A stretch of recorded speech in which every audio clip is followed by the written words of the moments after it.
سال گزر گئے ہیں، آج تک بھی ہمارے لوگوں کو نعوذ باللہ یہ غلط فہمی ہے کہ سنت جو ہے نا جو ہم پڑھتے ہیں یہ رسول اللہ کی ہے۔ اللہ کے بندے، سنت مانا طریقہ، یعنی یہ طریقہ رسول اللہ نے بتایا ہے، نماز تو اللہ کی ہے۔ یہ تو نہیں مانا کہ فرض اللہ کے لیے ہے، سنت نبی کے لیے، نفل پیر کے لیے ہے۔ تمام نماز ان صلاتی و نسکی و محیای و مماتی للہ رب العالمین۔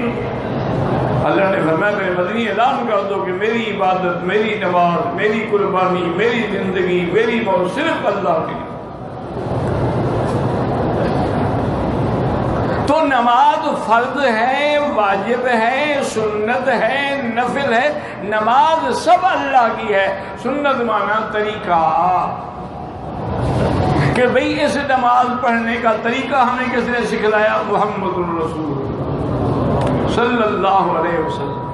اچھا، پھر سنت جو ہے مؤکدہ بھی ہو گئی اور غیر مؤکدہ بھی ہو گئی، حالانکہ باقی ائمہ کے نزدیک یہ تقسیم نہیں ہے، ان کے نزدیک یہ کوئی تقسیم نہیں ہے کہ یہ واجب ہے اور یہ مؤکدہ ہے اور یہ غیر، بس ان کے نزدیک یہ فرض ہے یا سنت۔ لیکن امام ابو حنیفہ رحمۃ اللہ علیہ فرماتے ہیں کہ فرض بھی ہے، واجب بھی ہے، اور سنت مؤکدہ بھی ہے اور غیر مؤکدہ بھی ہے۔ مؤکدہ کا معنی کہ جس کی تاکید ہے کہ حضور پاک نے ہمیشہ پڑھی ہے، جیسے ظہر سے پہلے 4 رکعتیں ہیں، بعض روایات میں 2 بھی ہیں، اور مغرب کے بعد کی 2 رکعت ہیں، فجر سے پہلے کی 2 رکعت ہیں، عشاء کے بعد کی 2 رکعتیں، یہ سنن مؤکدہ، یعنی ان کو ہرگز نہیں چھوڑنا چاہیے۔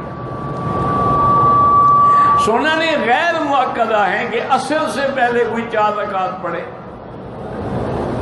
یا عشاء سے پہلے 4 رکعت پڑھے، سنت تو ہے لیکن غیر مؤکدہ ہے، کبھی حضور نے پڑھی ہے اور کبھی نہیں پڑھی۔ اور واجب کا معنی کیا ہے؟ جس کا فرض کے بعد درجہ ہے کہ حضور نے کبھی سفر میں بھی نہیں چھوڑے،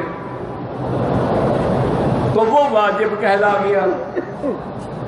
اور نفل کیا ہے؟ وہ عبادت پر اللہ نے جو خود آپ کو زیادتی کا حکم دے دیا ہے کہ ومن تطوع خیرا، جو نفلی عبادت زیادہ کرے گا اس کے لیے بہتری ہے۔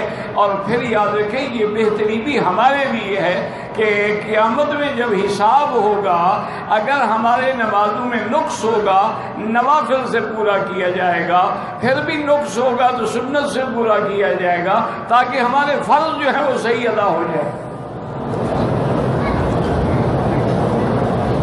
اور اسی لیے یہ خیال رکھا کریں کہ بعض لوگ جو ہے نا غفلت کرتے ہیں، نفل نہیں پڑھتے، یا بعض لوگ کہتے ہیں یار سنت ہی ہے نا، پڑھتے تو ٹھیک ہے، نہیں پڑھا تو نہیں پڑھا۔ لیکن اور علماء نے، محدثین نے، مفسرین نے لکھا ہے کہ من تہاون فی الآداب حرم عن النوافل، جو آدمی ادب آداب دین کا چھوڑے گا وہ نفل سے محروم ہو جائے گا۔ ومن تہاون فی النوافل حرم عن السنت، اور جو نفل میں کوتاہی کرے گا سنت سے بھی محروم ہو جائے گا۔ ومن تہاون فی السنت حرم عن الفرائض، جو سنت پڑھنے میں کوتاہی کرے گا وہ فرض سے بھی محروم ہو جائے گا۔ اب یہ باتیں کون سمجھتا ہے یا کون کرتا ہے؟ اب تو بس گانے بجانے قوالیاں، اسی کا نام بزرگی ہے، اسی کا نام عرس ہے، انا للہ و انا الیہ راجعون۔ تو یاد رکھو کہ اگر آداب میں کوتاہی کرو گے نفل ختم، نفل میں کرو گے سنت ختم، سنت میں کرو گے فرض سے بھی محروم ہو جاؤ۔